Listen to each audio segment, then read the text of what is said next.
لاؤ ہمارا ناشتہ دو۔ تو یوشع بن نون نے کہا جہاں ہم نے کچھ دیر نہر کنارے رک کے آرام کیا تھا، مچھلی تو وہاں عجیب طریقے سے سمندر میں سرنگ بناتی فرار ہو گئی۔ تو موسیٰ علیہ السلام نے کہا کہ وہی تو مجمع البحرین کی جگہ تھی جہاں خضر سے ملاقات ہوئی تھی۔ اور یوشع بن نون نے کہا شیطان نے ذکر کرنا بھلا دیا۔ چنانچہ احساس ہوتے ہی موسیٰ علیہ السلام اپنے قدموں کے نشان دیکھتے واپس پلٹے اور شام ہونے سے پہلے مجمع البحرین پر پہنچے تو وہاں ایک شخص کو پایا جو کپڑوں میں لپٹا ہوا تھا۔ اے افواج پاکستان، اس وقت کے موسیٰ ہو لیکن مجمع البحرین کی منظر پیچھے چھوڑ کر آگے نکل گئے ہو، بری طرح تھک بھی چکے ہو اور بھوک بھی لگ چکی ہے، اس لیے جیسے حضرت موسیٰ علیہ السلام احساس ہوتے ہی اپنے قدموں کے نشان دیکھتے ہونے سے پہلے شام ہونے سے پہلے واپس مجمع البحرین پہنچ گئے تھے، ایسے ہی وقت کے موسیٰ افواج پاکستان کو واپس مجمع البحرین پر شام ہونے سے پہلے آ جانا چاہیے۔ اور شام ہونے کا مفہوم ہے مغرب کا سورج غروب ہونے سے پہلے، ورنہ اندھیرا ہو جائے گا تو آپ اپنے قدموں کے نشان بھی آپ کو دکھائی نہیں دیں گے۔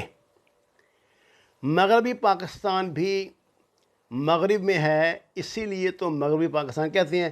اور آپ نے مجمع البحرین کی منزل کہاں کھوئی تھی اور اپنے قدموں کے نشان دیکھتے واپس پلٹے، منزل کہاں کھوئی تھی؟ نہیں یاد تو میں یاد دلا دیتا ہوں۔ حضرت موسیٰ علیہ السلام کے ساتھ یوشع بن نون تھے جن کی حفاظت میں نمک چڑھی تلی ہوئی مچھلی تھی۔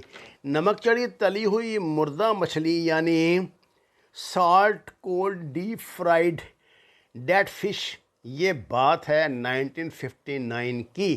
سورہ مریم کی آیت نمبر 59 میں ارشاد باری تعالیٰ ہے، آیت نمبر 59 ہے، میں ترجمہ پڑھتا ہوں جی۔ پھر اس کے بعد چند ناخلف ان کے جانشین ہوئے جنہوں نے نماز کو چھوڑ دیا، گویا اسے کھو دیا، اور خواہشات نفسانی کے پیچھے لگ گئے، سو ان قریب ان کو گمراہی کی سزا ملے گی۔ یہ خبر ہے 1959 کی، جب پہلا ماشاءاللہ لگایا تھا، جب پاکستان کے 7ویں وزیر اعظم ملک فیروز خان نون تھے جو کہ حضرت یوشع بن نون کے قبیلے سے تھے، اور ان کے پاس تھا کھیوڑا کی نمک کی کانوں کا سارا علم کہ وہاں کیا ہو رہا ہے، مگر وہ بتانا بھول گئے۔ ماشاءاللہ لگ گیا اور سالٹ کوٹڈ فش سرنگ بنا کے سمندر یا دریا میں فرار ہوتی رہی، اور اب تو اس کی کھیوڑا سالٹ رینج کی 19 منزلیں پوری ہو چکی ہیں۔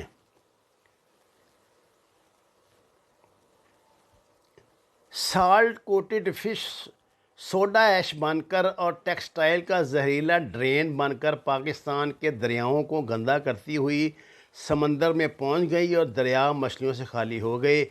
ایک مچھلی پوری تالاب کو گندا کرتی ہے، اور ایک سالٹ کوٹڈ فش موجودہ دور میں پورے تالاب کو گندا کرتی پھر رہی ہے۔ سالٹ کو اردو میں نمک کہتے ہیں اور نمک کو پنجابی میں نون کہتے ہیں، اور مچھلی کو عربی میں نون کہتے ہیں۔ Salt coated fish deep fried dead fish, جسے تفسیر ابن کثیر میں نمک چڑھی مچھلی وہ بھی تلی ہو مردہ کہا گیا ہے۔ نمک چڑھی تلی ہوئی مردہ مچھلی کا مفہوم ہے تو بہت واضح، بے نمک 3 رنگوں میں ہوتا ہے، یہ نمک 3 رنگوں میں ہوتا ہے، گلابی، سفید اور سرخ، لیکن جب پیس کر مکس کیا جاتا ہے تو نمک ہمیشہ سفید ہی بنتا ہے، اور تلی ہوئی مردہ مچھلی پر نمک کی کوٹنگ ہو جائے اور اس پر نہر حیات کے چھینٹے پڑ جائیں تو زندہ ہو جاتی ہے۔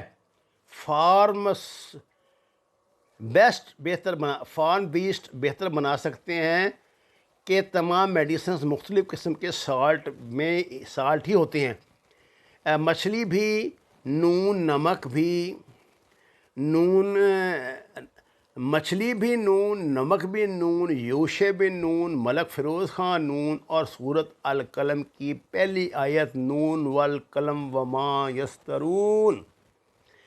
یعنی نون قسم ہے قلم کی جو لکھتے ہیں۔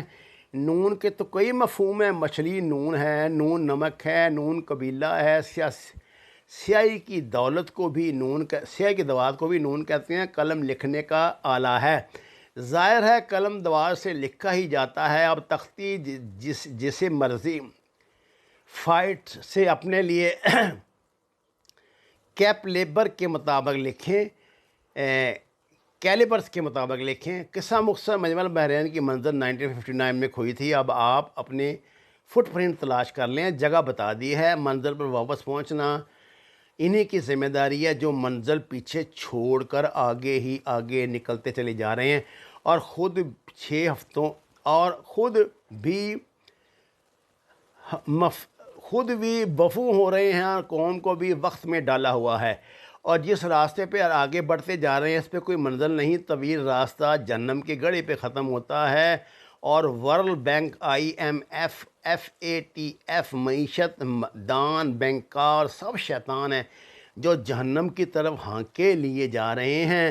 ارباب اختیار بڑھتے چلے جا رہے ہیں۔ سود کے 73 گناہ ہیں۔ پاکستان بنے 73 سال ہو چکے ہیں، اب اگست میں 74 سال پورے ہونے والے ہیں، چند لمحے باقی ہیں۔ اگر آپ بھی رک کر فوری نہ پلٹے تو 74 سال پورے ہو جائیں گے اور مہلت کی گھڑی گزر جائے گی، اس لیے غافل نہ بنو، فوری واپس پلٹو۔ یہ وارننگ ہے۔ اللہ صاحب کو سیدھے راستے پہ آنے کی ہدایت عطا فرمائے، آمین۔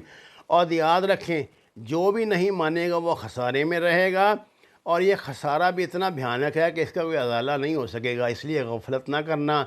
پاکستان کا سب کچھ پاک سرزمین میں محفوظ ہے، یہ جنت کی سرزمین ہے، اور ہر نعمت اسی میں ہے۔ کل علم اور گائیڈنس قرآن اور حدیث میں۔